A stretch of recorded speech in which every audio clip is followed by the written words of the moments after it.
Assam premier league 2026 ইতিমধ্যে প্ৰথম দুখন মেচ অনুষ্ঠিত হৈ গৈছে। প্ৰথম দুখন মেচত খুব ধুনীয়া ক্ৰিকেট আমি দেখিবলৈ পালোঁ।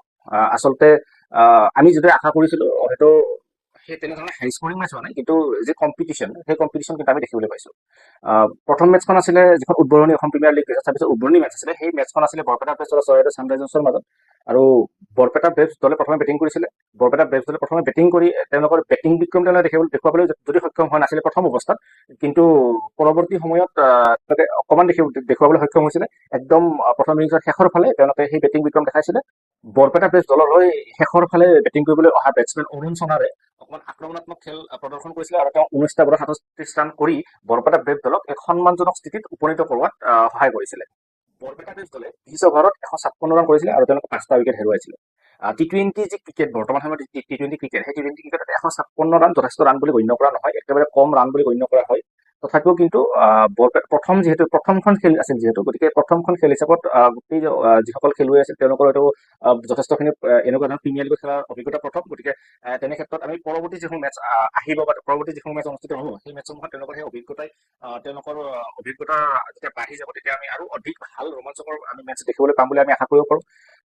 দ্বিতীয় ইনিংছত আপোনালোক আপডেটটো দেখিছে। দ্বিতীয় ইনিংছত ছানৰাইজাৰ্ছৰ হৈ ইনিংছ মুকলি কৰিব প্ৰদ্যুন শইকীয়াই একদম শেষলৈকে তেওঁ দৃঢ়তাৰে বেটিং কৰিলে আৰু দৃঢ়তাৰে বেটিং কৰি চৰাইদেউ ছানৰাইজাৰ্ছক তেওঁ বিজয় কৰিবলৈ সক্ষম হৈছিলে।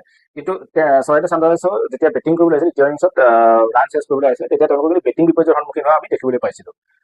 গতিকে এইখিনিতে আমি এটা কথা ক'ব পাৰোঁ যে বৰপেটা বেভছ দলে তেওঁলোকে যদিও বেটিঙত বৰ বিশেষ এটা ভাল ফলাফল দেখুৱাব পৰা নাছিলে, কিন্তু বলিঙত তেওঁলোকে নিজৰ যি আক্ৰমণাত্মক তেওঁলোকৰ শৈলী, সেই শৈলী কিন্তু কিছু পৰিমাণে দেখাবলৈ সক্ষম হৈছিলে।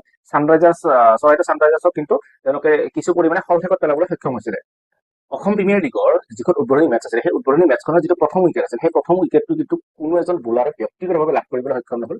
প্ৰথম উইকেটটো লাভ কৰিলে চৰাইদেউ ছানৰাইজাৰ্ছ দলে, অৰ্থাৎ ৰানাটোৰ জৰিয়তে প্ৰথম উইকেটটো ছানৰাইজাৰ্ছ দলে লাভ কৰিছিলে। ঠিক একেদৰে কিন্তু আচৰিত ধৰণে যেতিয়া চৰাইদেউ ছানৰাইজাৰ্ছ দলে বেটিং কৰিবলৈ আহিছিলে, তেতিয়াও কিন্তু বৰপেটা বেভছ দলে প্ৰথম উইকেটটো কোনো বলাৰ এজনে লাভ কৰা নাছিলে। তেওঁলোকৰো কিন্তু দলীয়ভাৱে অৰ্থাৎ ৰানাটোৰ জৰিয়তেহে প্ৰথম উইকেটটো লাভ কৰিবলৈ সক্ষম হৈছিলে।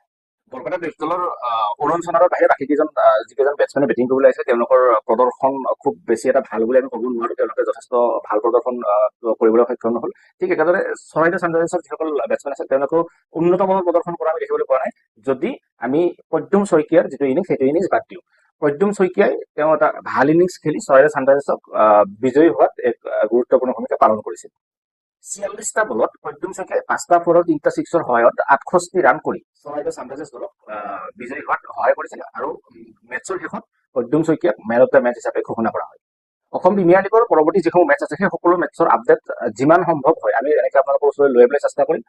আপোনালোকে আমাৰ চেনেলটো ছাবস্ক্ৰাইব কৰি দিব যদি এতিয়ালৈকে ছাবস্ক্ৰাইব কৰা নাই। আৰু অকল অসম প্ৰিমিয়াৰ লীগে নহয়, সমগ্ৰ ক্ৰীড়া ক্ষেত্ৰত ক্ৰীড়া জগতৰ যিসমূহ খবৰ থাকে, তেনেকুৱা ধৰণৰ খবৰসমূহ আমি আপোনালোকৰ ওচৰলৈ লৈ আহিবলৈ চেষ্টা কৰিম। আশা ৰাখি আপোনালোকে ভাল পাব। আৰু যদি আপোনালোকৰ কিবা মতামত থাকে তেনেহ'লে আমাক কমেণ্ট বক্সত জনাব। অসম প্ৰিমিয়াৰ লীগৰ এই 8টা দলৰ মাজত আপোনালোকে কাক ছাপোৰ্ট কৰে, সেই ছাপোৰ্ট কৰা দলটোৰ নাম আমাৰ ভিডিঅ'ৰ কমেণ্ট বক্সত আমাক জনাবলৈ নাপাহৰিব। গতিকে আমি যি খবৰ থাকে, বিশেষকৈ বৰ্তমান অসম প্ৰিমিয়াৰ লীগ চলি আছে, গতিকে অসম প্ৰিমিয়াৰ লীগৰ যিসমূহ খবৰ থাকে সেই খবৰসমূহ আপোনালোকৰ মাজলৈ লৈ আহিবলৈ আমি চেষ্টা কৰিম। আশা ৰাখিম আপোনালোকে ভাল পাব। ধন্যবাদ।